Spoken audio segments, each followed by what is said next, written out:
Friends that went from there, went to college together, and we went to Morgan State. So Morgan State was where I met the guys that I started to throw the party with. The thing about Morgan State was everybody up there was trying to get money. Everybody was going to school, but everybody had bigger dreams to do bigger things. You know what I'm saying? So that's what the school was about, and these guys from DC was about the bigger things. I'm not gonna front. I was just about, you know, I'm popular. I'm gonna go to the parties and I'll be the shit when I walk in. You know what I'm saying? I got all the chicks. Like, yo, I'm popping. You know what I'm saying? And these niggas was basically like, yo, you need to monetize that, bruh. You're bugging. So I threw a party and I saw it was wild, successful, and crazy. And it started my thirst. And then my girlfriend at the time named Keisha came to me and she said, do you know about a guy named Puff Daddy? I was like, no. She was like, well, he's on the cover of Vibe magazine, and I read his story. This is you. You need to do music. You was right. And I was like, I don't know nothing about it, so I just started reading shit up on how to manage. And I changed all my majors in college to support being what I would call a super manager in the music business. Okay. So I took accounting. I had a minor in accounting. I graduated with that. I took political science because I wanted to learn about laws and different things of that nature. Now, it wasn't just about music, but it was just the foundation of what I wanted to do. And I knew about money. You know what I'm saying?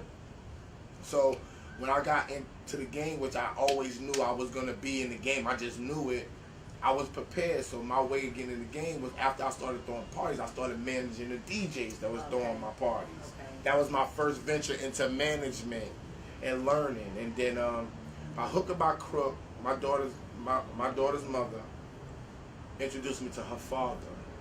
And her father knew some real people in Maryland. Okay. Some real niggas in Maryland. And he plugged me with him. And I started doing bigger things, bigger parties, shows, and things of that nature. And one of the dudes, I'm not gonna say his name on camera, was a major man. The major guy. He was very good to me. I'll say his name. His name is Sean Green. Okay. Sean Green was very, very good to me, and he tried to teach me just about the way of men. You know what I'm saying? And why you say try? Or did he teach you? No, he tried, saying because I was still hard-headed. He held on to me because he was in the street more than anybody else. I'll just say that. And he cultivated certain things. And he was like, you know, Randy, I don't need no friends. You do know that, right? So you're here because I want you to be here. And you think that these people care about you and who I am and blah, blah, blah. And he was trying to show me that what he was bringing me into in the way, because it was easy. It was rare. And I didn't understand that. I was 20 years old. Right. Going to Cancun, popping bottles, and doing all this other crazy stuff that people at my age could never even imagine doing. And I didn't listen to him. And one shape, form, or fashion, he told me I needed to leave a certain dude alone if I wanted to stay rocking with him, because the dude talked about me. That was the story of my life. Me and my daughter was just talking about this, that she's going through the same thing that I'm going through. Like, people talk about me a lot. And it's like the closest people to you is the ones that... Hold that thought, because Soraya said this in her interview, so hold that thought. Oh my God. I'm the fault for Soraya even noticing that, because she was so oblivious in life that she never Me even too. noticed. And I feel bad that now she notices. Oh my God. I realize that when you let people be naive, it kind of helps them. It gives them a shield to real life. But and I was running around saying, oh, you naive, but that shield is what gave her the capacity to keep going. You feel what I'm saying? Yeah. So go ahead, you and your daughter was saying. Or... Yeah, me and my daughter, cause she goes through a lot of stuff in her school. Like, you know, you know, when black people strive, we want to go to a white area, put in a better school and all that shit. And she's having the same old bullshit problems with the fucking white kids that she had with all the black kids, except for the black kids. Really, to be honest, they stabbing niggas and shit like that. These white kids is just talking bad about you, like that's why I'm like, yo, yeah. So, you know, these white kids, they just talking bad about you, or they don't like you or whatever, but it ain't going to a physical level. You know what I'm saying? And that's what I be trying to explain to her about certain things. But back to subject, it just seems like just the people that's closest to you is the ones that try to get at you. And that's why I wanted you to pause and say that, because when we was doing the session before, you know, she was going and telling you, you know, you'd be surprised the people closest to you. And like you was just saying, I kind of lived in like this, I guess not bubble, but bubble in the sense of everybody loves cat. And I know everybody don't love cat, but it was like still in my own bubble. It doesn't even matter. And now it doesn't matter, but I think now when you hear things from folks that's in your camp, or at least around you, or people who you think that know you best, that have things to say or against you negatively, it kind of does shock you a little bit, and it's almost throws the system like in like I guess one of those kind of shock states where you're like, well, a nigga, I'm gonna keep it real. A nigga tried to kill me over a girl that my ex-girl. He was dating my ex-girl. Okay. My man started dating my ex-girl. This was my man. Started dating my ex-girl, and like we wasn't together, nothing, and we was just cool. But then the nigga tried to kill me because she was like, yo, I still love him. He's a real nigga. Not like she's in love with me. Like, that's my friend, nigga. Okay. And the he nigga tried to kill you? Like, and I her. tried to kill you. And her? No, nigga. That's why that girl is born, because I survived the murder. Me and her mother's not together, and her mother was the only woman I trusted to have a baby with. Because I was like, I needed to have a legacy. And a friend he set me up to kill me, and the other nigga who I thought was my best friend knew. And told me later on, I thought he was just bullshit. I wouldn't take him serious. I said, so you thought that a killer nigga was saying he gonna kill me? And he was joking? I don't mean to laugh. It was a whole big thing. The niggas tried to go down there and was looking for him, and they wanted him getting arrested with a gun. And it was just, it just became a mess. But I'm just saying that to say, like, when you go through these different things in life, and people have so many stories, like Clue. When me and Clue finally talked about it, you know, when nigga try to kill you, it ain't conversation that people want to talk about. So when me and Clue was very close, finally talked about it, he said, yeah, nigga told me nigga tried to shoot at you on the highway and all that. So I said, obviously we've heard this. It's laughing, yeah. I said, it's not true.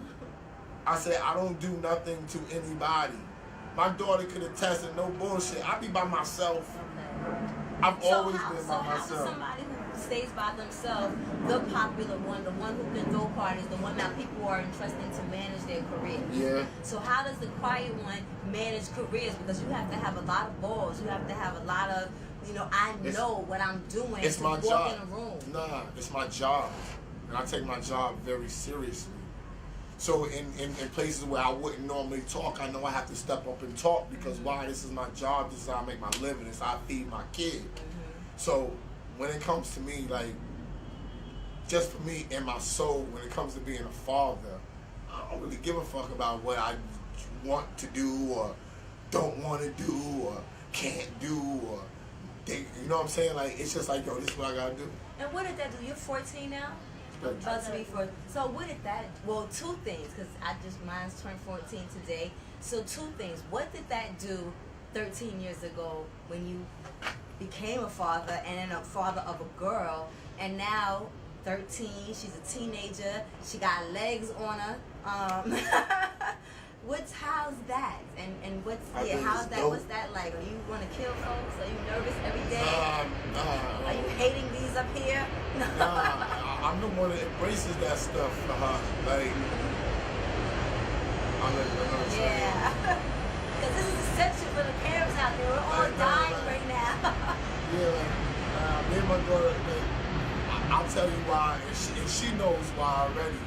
Like, I got twin sisters, and one of my sisters died of HIV. She got it from the nigga she married, right? And it was my sister that, she was the most worldly, she was the smartest, she did everything right, but her common sense was lacking a little bit, and she was trusting in areas where she wouldn't be trusting. Right. So with my daughter in her life, I give her everything from 5 years old. Like, yo, this is not how this goes. Like, you need to wash up, and yo, you can't lay around the house like this. Boys don't like dirty girls, and I know girls is gay out here. Is you gay? Let's talk about it. So wait, okay. So my daughter's first kiss was a few months ago, and her father hates that I mentioned this, but this is the real talk. Her first kiss was with a girl. Okay. So here I am trying to, you know, listen and be that parent, you know, who not trying to make judgment, just trying to, you know, hear what you're saying so that I can respond accordingly. Okay. So has your daughter mentioned liking boys yet, liking girls yet? What's that? Listen, we don't really talk about. I asked her what's up with the boys and all that, but I remember when she was in like 2nd or 3rd grade, she told me she had a little boyfriend, right? And I was like, well, you know, I told her like this, what the fuck y'all be doing? If you got a boyfriend, oh, we hold hands and we do this shit. So this is the day that I realized that me and her was close because we was around her mom. And I mentioned it being funny. And she was like, and her mom was like, what you talking about boyfriend? I said, I don't know what the fuck I was thinking, Shantae. Like, I'm tripping. She had no boy. I just said that just to fuck with you. So do you guys have a good relationship? Who, me and my daughter's mother? We used to have a great relationship. Okay. Not no more. Do y'all co-parent well? We used to co-parent well, but not no more. Okay. Did like, you do something?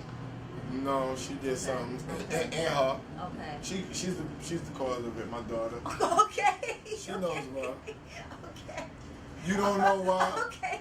Exactly. Would you like to come on the show? No, she knows why. Okay. And would you would you have any more? She's 14. Nah, I'm not having any kids. Nah, I'm 41 now. Okay.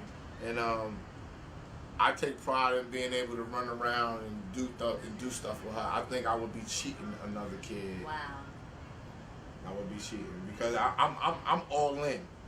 You know what I'm saying? Like I'm a different. Let me not say that because everybody says that. I feel. Okay. I'm a different style of father. Why because do you feel that way? And I what grew up. makes you different? I grew up with a lot of women. I grew up with both my parents. Okay. Both my sisters couldn't say that because my mother divorced their father. Okay. So I had both my parents. I see a lot of people who don't have both their parents. Like people that have both their parents are more family. We don't have a lot of friends. We're different. You know what I'm saying? Because we're just inbred differently. Like, we don't go out and all that. It's single parent homes, mother, father. They be having a lot of friends, secondary mothers and all that. I can never call another woman mom. You know what I'm saying? Like, I got one, or dad, pop, dad, nah. Everybody know how my father, like, she's his number one. You know what I'm saying? Like, that's how we are. Are you his only son? Yes. Okay. I'm his only blood child, but he my sisters are his children, okay. Definitely. He's been with them since they was 11. Okay. And he took care of them. Like, it wasn't like their father was null and void. My father did everything: school, clothes, sneakers, parent-teacher conferences. What do you think that did for you? Man, my father sacrifice showed me that you put your kid before yourself, right?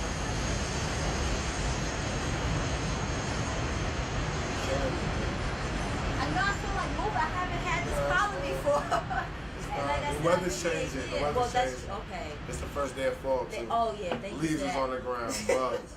Thank you for understanding. No, it's all good. So like, your father taught you about? Yeah. My father put us all first.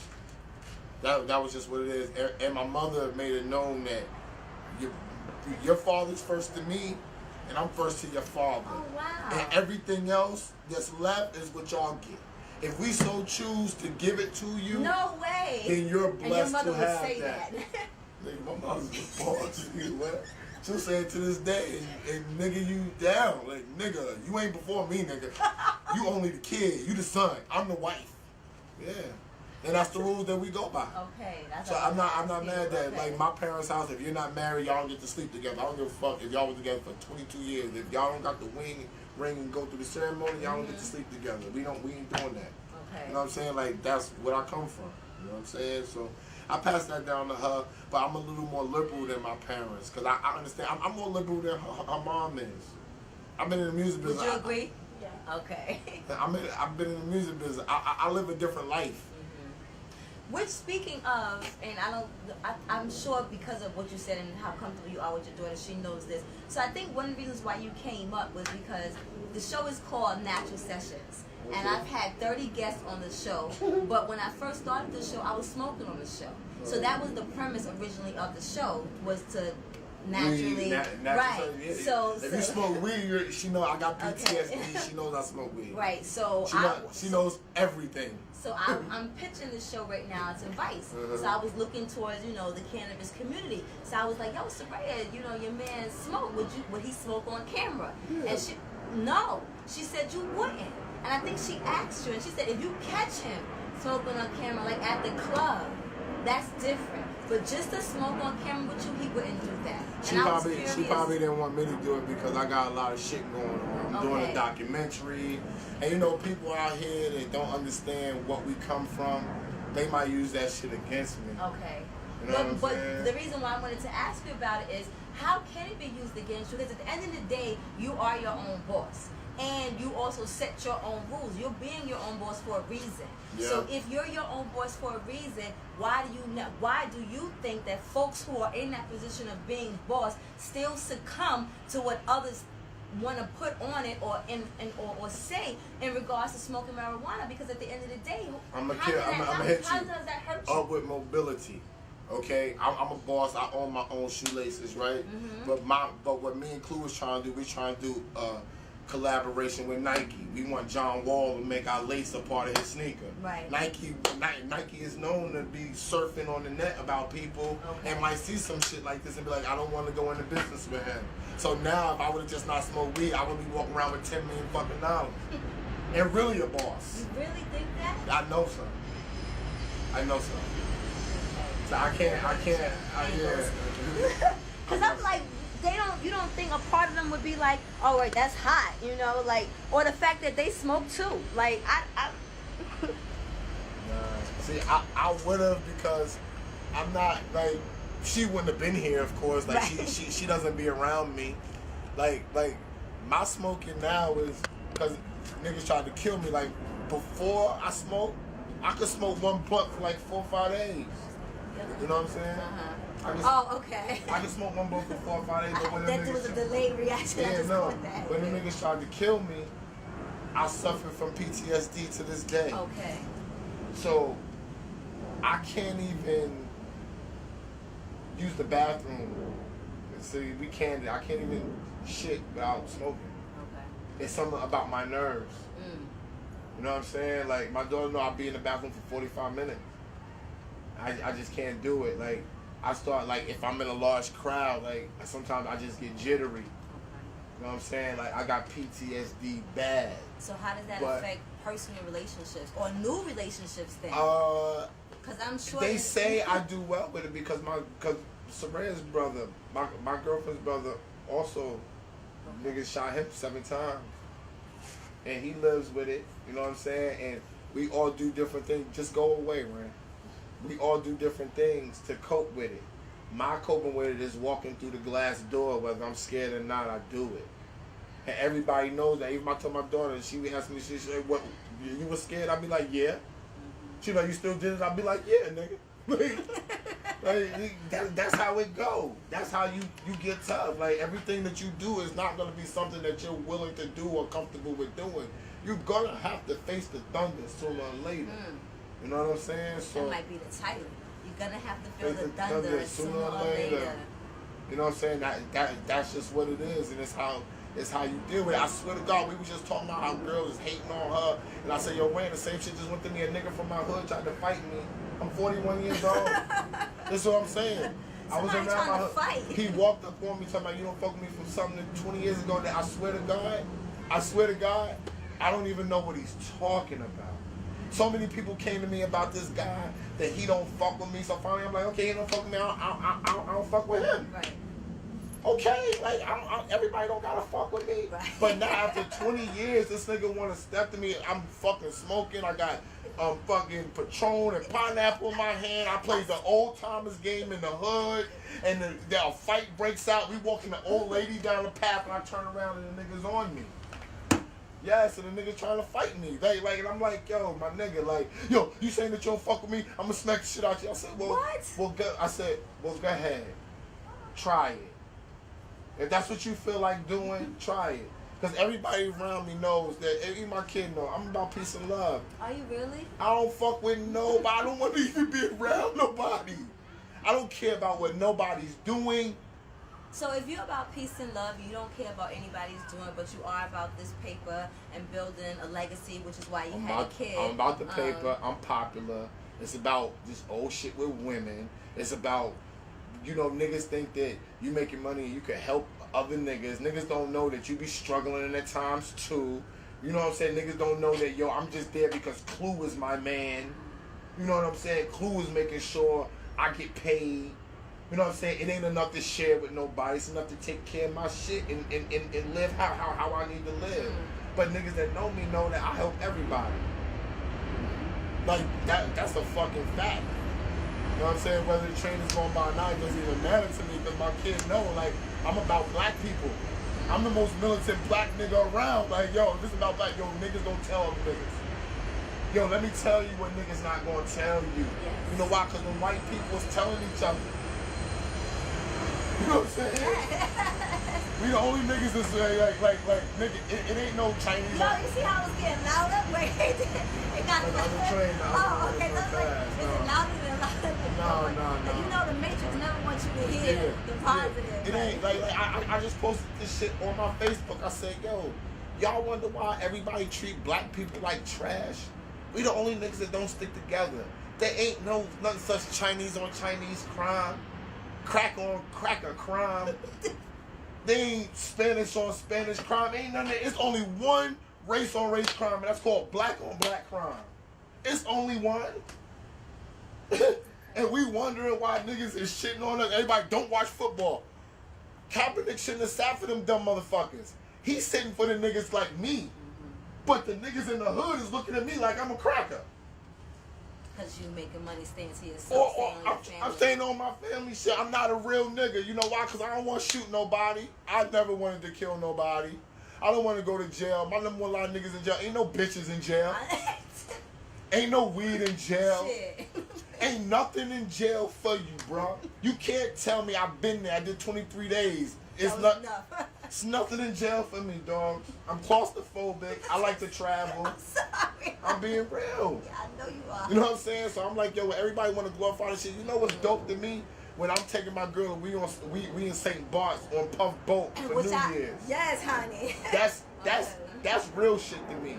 When I'm taking my daughter to California to go walk the mountains, to go backstage to the concert so she can meet all the rappers and all the famous people that she loves, and she can say, yo, Dad, all these niggas fuck with you. Like, or where every nigga come out saying, like, your dad's a stand-up nigga. Even when we go to Queens, she be like, damn, you really probably like, people really like you. And I be like, yeah, nigga, what the fuck you doing? You know what I'm saying? Like, you know what I mean? But everybody liking you, people gonna hate you. You know what I'm saying? And that's what I keep trying to tell her in the situation she's in. You black, you're not a bunch of white kids. You pretty, you smart, you athletic. You know what I'm saying? Your father is in the music business. You act like this shit is nothing. Fabulous and niggas be around. Yo, Rain, you want to take a picture? Nah, I'm good. She don't care about none of that BS or none of that type of stuff. You know what I'm saying? Come on. So it's like, when you have advantages, yo, I had a dude who I thought was my girlfriend finally break down and tell me he hated me because of my relationship with my father. Yes, he did. He said, you know, I hated you and I talked bad about you because you got a great relationship with your father and I never had that. I'd be like, so you mad at me because my father won't take care of me? What type of shit is that? You mad at me because my father loved me? Okay. You know what I'm saying? I've been in the music business for a long time. There's a lot of niggas that got way more money than me, but a lot of niggas hated on me for no reason. Or for a reason. Yo, I had bitches hate on me to just be like, yo, he's doing this and he's doing that. And niggas meet me and be around me and they be like, damn, son, I believe the lie, son. Because the bitch just don't want to see you succeed. So how did how did managing DJs go to owning a shoestring company? Oh man, it's a big gap. It's a big gap. Managing DJs was just the beginning. Like I told you, my baby mama's father introduced me to a real nigga. This is how I got into the business. Okay. The real nigga Sean Green forced a nigga to put my DJ on a Hard Knock Life tour after party. Okay. In Baltimore. Okay. Okay, 99. Okay. Okay. So Sean calls the nigga, he's like, yo, you gonna put this nigga up there? I said, Sean, you gonna be able to do that? Because I told you I was naive, that I was powerful. He was. He's like, yes, nigga, and they gonna pay you $500. Is that good? And I was like, yeah, action, we getting $500. You know what I'm saying? So we go there, and my god brother, Ron Gutter, shout out to Ron Gutter. He was managing Ja Rule at the time. Shout out to Ja Rule, real nigga. Ron Gutter saw me and was like, yo, you on now, come home. Because I was always doing music. Okay. He wasn't. I was always managing DJ. The dude that I was managing grew up with me and Ron Gutter. Okay. A guy named Mike Chaos at first. Okay. And then I stopped managing Mike Chaos because he was running with another nigga. Mike Chaos was the dude that told me he stopped fucking with me because of the relationship with my father. Wow. Exactly. Okay. So I stopped managing him because of that. And I started managing another dude. You know what I'm saying? And that dude got on the party. Ron saw me. I graduated. That was April. I graduated from Morgan State that May. And I went right the fuck home to Morgan State. I mean, right back home to Queens. And started out. And I still didn't get to go to Murder Inc. because the game was different at that time. He had to figure out how to start bringing me up there to help me come in there. And then everything was cool. I had a lot of love in Murder Inc. I'm not going to lie. I enjoyed my time there, but a couple powers that be didn't really want me there, you know, for various reasons. But one major reason, which in hindsight I understand, but I'm not a devilish person enough. I grew up with 50 Cent. And 50 Cent is my man. Well, we used to be. I haven't seen him in a long time. But we was cool. He used to tell people we was cousins. And I think that because of what was going on with 50 Cent and Murder Inc. back then, and they weren't comfortable with me being around because a lot of people from Murder Inc. was from a different side of Queens. And I was from Jamaica. Like I told you, me and 50, we grew up like, he was a good dude. Like, and all that stuff that you see on TV, that's who he really was. If he fucked with you, he'll run the nigga down for you. But if he didn't fuck with you, he didn't fuck with you. And I always respected him for that. And he used to run with a guy named Gaius back then. Him and Gaius was like that. And me and Gaius was mad cool. Me and Gaius is still mad cool. And because of that, I didn't feel comfortable with even hunting 50 down and trying to get work at G Unit after I got booted out of Murder Inc. So I was by myself. And then man, the story be unbelievable. A guy texted me by accident that I had been looking for. That you had been looking for. After and he texted you by accident. Okay. I swear for God, yo. Lauren Dawson, another guy that grew up in Queens. I want to say something. Where's my phone? Oh, I want to get this. Because this is unbelievable. But this was around the time when my daughter was about to be born type of shit. You know what I'm saying? Like, it was a weird time. Like, God just always comes into my life and just carries me through. You know what I'm saying? Keep going, we rolling. Yeah, so I got booted out Murder Inc. I couldn't go to 50 in them because I didn't feel comfortable.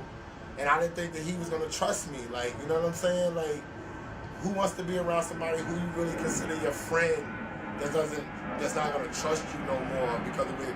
And you got booted out of there, kinda because of him, but not really, but because of my relationship. You know what I'm saying? And I wouldn't deny that. You know what I'm saying? And I was in the window, and my daughter, my baby mom was pregnant. We was living in Jersey City, downtown Jersey City in Newport. And I was looking for this dude that I had bumped into at the Apollo, my man Lauren Dawson, who was working with Rodney Jerkins and doing all this other stuff. And I was just trying to find him so I could just get on. I had graduated. I had nowhere to go. I had nothing to do. and he was trying to text a background singer named Red. I know Red. Okay. Red, he was singing background at the time for Genuine. Oh, okay. I knew when she was back doing. No, Red is a dude. He's a dude. Oh no, okay. a dude named Red. He was texting Red, and he texted Rand. Ah, okay. Okay, and I said, Lauren, I've been looking for your number, blah blah blah, and he was like, yo, Rand, what you trying to do? You want me to let the show go past? Randy, what time is it? You coming with me to the radio station or not? Can you tell me what I'm gonna take you home first. Okay, I'm just be late. We almost done. No, but we are done. Yeah, so he texted me. What you trying to do, right? He said, yo, Randy, what you trying to do? I said, yo, well, I went to school for this shit, Lauren, and I'm managing, and and I want to manage you. And you got that placement with Jennifer Lopez on the 6th. It was going crazy. He had never signed a publishing deal. I said, let me manage you. He said, come and talk to me tonight. So my daughter's mother took me pregnant, drove me to NJ Pack in Jersey to meet with him in the parking lot. And he said, Randy, if you want the job, you got it. I said, for real? I said, how? He said, because I know your mother and father, and I know you would never rob me. He grew up with me. He said, I know what you come from. So he did the job. Don't tear up. So, oh, wow. I was joking when I said that. Okay. He saved me.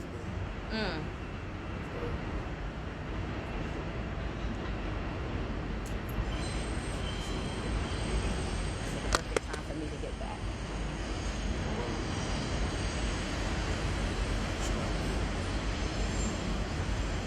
So, yeah, no, wait, So, imagine this. You get booted out of Murder Inc. where Irv Gotti is, and he's one of the biggest hip-hop producers of all time, and at that time, he was the pinnacle. I get booted out of there, and I get picked up by my man Lauren, who is under now Corey Rooney and Tommy Mottola. Okay. So I went from doing that nigga shit to straight pop records, getting checks. Right. But I want to pause on that for a minute, because when you started talking about all the men that you were naming, and just now when you teared up, before you started tearing up, I wanted to ask you, how important do you think it is for men to have men in their life? Not just their dad, but men. I don't know. But I don't have a lot. My dad.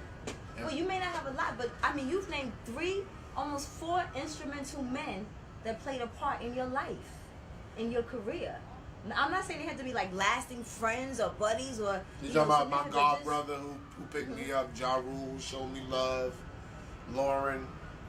I mean, I was always about that. That goes back to what I said about me being from Queens. Like I never wanted to harm nobody. Like, I was just about chicks and money.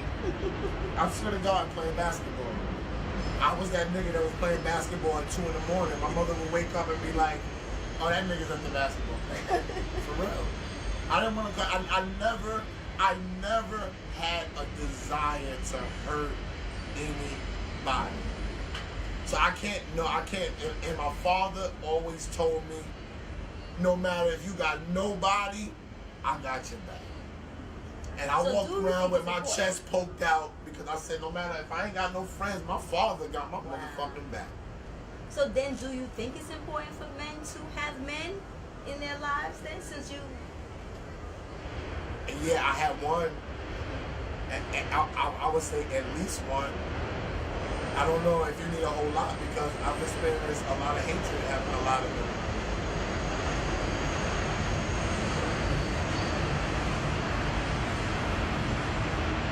Wow, wait, I just caught that. That was like a delayed reaction. You said you experienced a lot with a lot of men around you? A lot of hate when it was a lot of men around me. It's a lot of jealousy and things that occur. The same catty stuff that goes on when you have a lot of women around a woman. You know what I'm saying? Like, it's not popping. Like, you know what I mean? Like, it's just not. No, because it's moving. Oh, okay. I didn't know. Okay. Yeah, it's just not popping. Sometimes, like, in my experience, and everybody else, for example, if you look at a rapper, look at Puff Daddy, okay? When he was younger, he probably had 500 niggas with him. Right. Now he's older, he got 20 niggas with him. Right, okay. And he's Puff Daddy. So imagine like Clue. When Clue was younger, Clue had 25 niggas with him. Now Clue got me, him, and the security. Okay. If I'm not there, he got one other nigga. Okay. Or Don DeMarco. You know what I'm saying? It's just like you learn your lessons from having all these different people because you can't appease everybody. It's like you having girlfriends. Yeah, nigga, you can have 21 bitches, but you can't please them all. Please believe it. It's not possible. You can't please them all. You know what I'm saying? You can't. You barely could please one. You got the other side bitches because the one you can't please is getting on your nerves because you can't please them. I mean, that's Facts. the truth. That's the truth. So when niggas be walking around, they got 32 bitches, I'll be like, nigga, I had 20 bitches at a time. It's not lit. It's not lit. My daughter knows. That's why I said my daughter knows a playboy. She knows everything, son. Ain't nobody gonna walk up to my kid and say, well, your dad was gonna say, she be like, I know. We already dealt with that when I was 10, nigga. You know what I'm saying? Like, we've been doing this. Like, I'm good. You know what I'm saying? So, to have the influential right man, yeah, I think it's more important to just have good people and good friends. Because I think about, you know, when you argue with certain people, like I tell my daughter, and like I just said about her living in the white area, you know, they get on my nerves, they talk about me, I don't give a fuck if they don't like me, that's all cool shit. Niggas, it's always, she don't like me, I'm stabbing her, or I'm doing all this, and you sitting around like, what's the problem? So it's like, I got friends that's on that other tip too, that, you know, you can not talk to them and not talk to them for 6 months and they understand. I'm sorry, Ran, and we can move forward. We're mature adults. Right. That's what I choose to deal with. I got a nigga, Ramon Blackburn. Me and Ramon, that's my man. But we fall out. We won't speak to each other for 8 months, or we be around each other. He get on my nerves. He be like, why you acting funny? You know what I'm saying? But that's how you know when you can get right back and y'all apologize and y'all talk about it, whether who's right or wrong, and you move forward. I like being around people like that. I even tell Clue every day, I said, why we can't just be nice when we do business? Why we gotta be nasty? And what's his response? There is no response because we've always been prone to, yo, it's 5,000, nigga. Why can't it be like, yo, it's 5,000? If you want to get it, you get it. If you don't, you don't. It's 5,000. Yeah, because that's what we inbred to think. You know what I'm saying? I'm not like I'm truly not being funny or nothing. It's just that's what we've been taught to think, that this is the route that we gotta go if we want to get our money. And these white people don't be doing that, and they talk about each other like a dog. You know what I'm saying? Like they talk about each other. I've been on the phone with 2 Jewish dudes. When I was on the phone with my Jewish lawyer, knowing we had to call the other Jewish lawyer. The Jewish lawyer's like, oh, he's a fucking cocksucker. I can't stand him. He's a prick. He makes everything hard. Fuck him. He gets over. He said, hey, Todd, what's up? How's the family? How's your daughter? How's everybody? Yeah, play date. So I said, so I get off the phone. I said, y'all niggas is doing play dates. He said, yeah, but he's still a bastard and a cocksucker, but I fuck with him. You see what I'm saying? It's a totally different mentality. I don't hate him enough to want any harm to come to him, and don't let a black person be in the middle, because then they both turn and like, yo, fuck you, find 2 new lawyers, motherfucker. Black niggas, we the only people like, I'm not going to give you the job because you're black.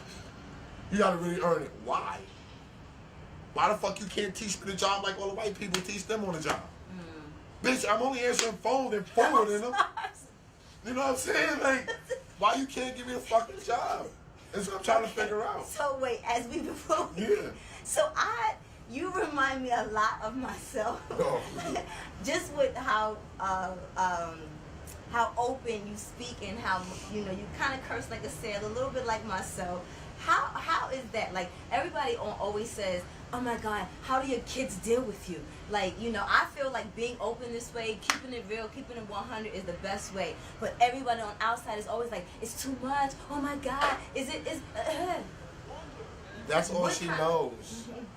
She don't know nothing else. Like, I remember her being 10 years old when we lived in Jersey. Somebody asked her, how do you deal with your father? She was like, that's all I know. I just stay out his way. I just stay out his fucking way. Like, he's not bothering nobody. Real talk. I'm not bothering nobody until you say something to me and I'm like, what the fuck did you say? You know what I'm saying? I'll be like, I have no desire. I just want to have fun. Like, I'm in the music business because I wanted to make money for my family, to show my family a different side of life. I didn't do this shit for me. If it was about for me, I'm smart. I got high grades. I could have just got a regular old fucking job, made $150,000 until the cows came home and had a boring ass fucking life, but I didn't want to do that. I like going on the beach. I like having fun shit. You know what I'm saying? I like enjoying life. I like to put my feet in the sand. I like having relationships with people in Dubai and Kentucky. I can touch down anywhere and be like, yo, my nigga, come get me. Oh, and he got the bud. Word. And he got the liquor. And what you want to do, you want to hit the brothel, he got the back door. You know what I'm saying? That's my life. You know what I'm saying? And that's what I enjoy doing. And I just encourage my kid, like, I tell her, like, she know, I'm not a perfect man, my nigga. I'm flawed. Guaranteed. But I love real hard. That's the one thing that I do. I'm not going to hurt nobody, and I'm going to love you as hard as you ever been loved in your life. Period. And if you don't want that, I used to get upset and lash out. I just take myself out of your life. That's all I do. Oh, you want to cross me? Okay, I'm gonna block you off Facebook, block you off the gram, block you off my phone. Fuck you. If you want to snoop on somebody else's shit, catch me in Sancho Pay. You know what I'm saying? And really in Sancho Pay. Really like, in Sancho Pay. That's your real life. That's yeah, not catch me in Sancho Pay, nigga. Catch me in Bali, nigga. Me and Clue about to go out there and go rock a party. Catch me out there, nigga.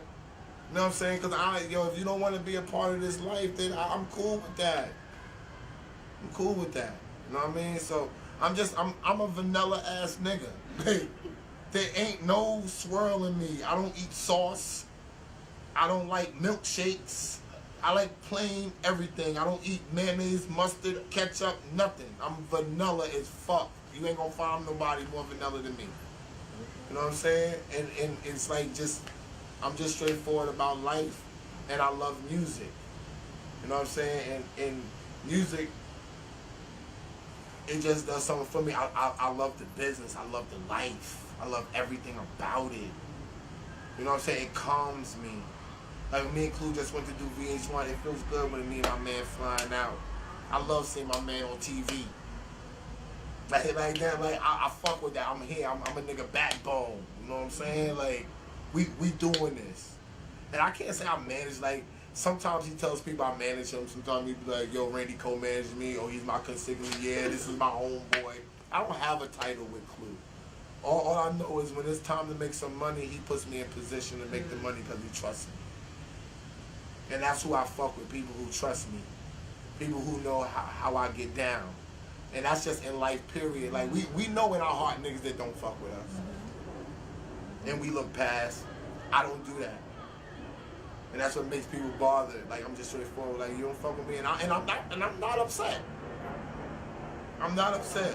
I just told my daughter, I was like, I was hoping that she wasn't going to go through this fuck shit I went through, my nigga. I really didn't want you to go through this, but I always tell her, since she was 9, I'd be like, it's something in the name. You Randy Parker too, so you're going to have to deal with this shit. I'm sorry. I am. You know what I'm saying?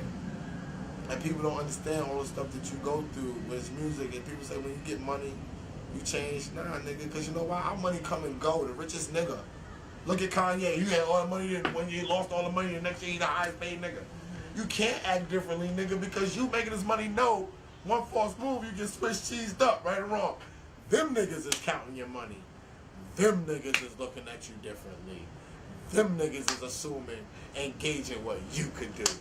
Them niggas is thinking you got so much love. Them niggas is counting your bitches. Them niggas is looking at your daughter. It's them. You know what I'm saying? You not looking no different. All you trying to do is get paid like everybody else is trying to do. You ain't trying to do nothing. So what? I'm on TV, nigga. I'm not Puff Daddy. You know what I'm saying? I'm being real. I don't have no stat. I'm the man behind the man behind the man. Right. I'm thankful to be here. I'm blessed. That's what I am. That's all. Yeah. No more, no less. So you hate me because I'm blessed. Talk to your parents about that. My parents did it right, my man. And on that note, that's it.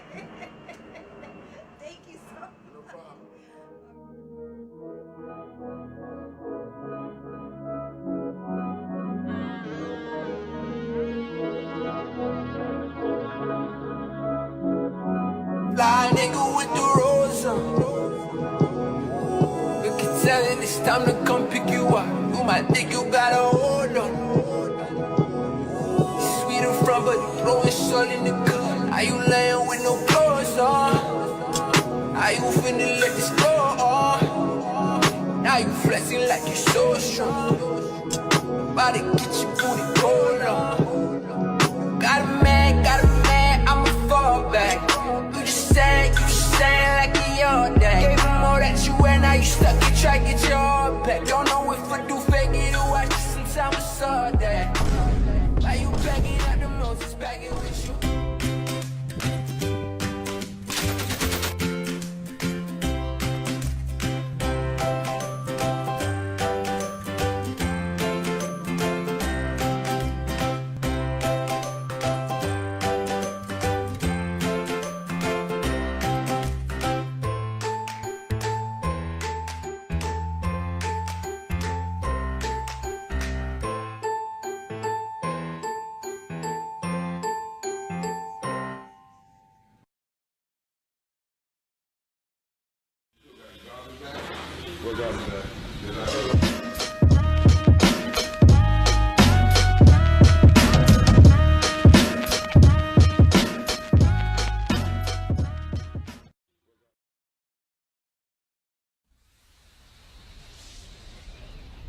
Welcome to Dining with Diplomats, the show that travels the globe without leaving town.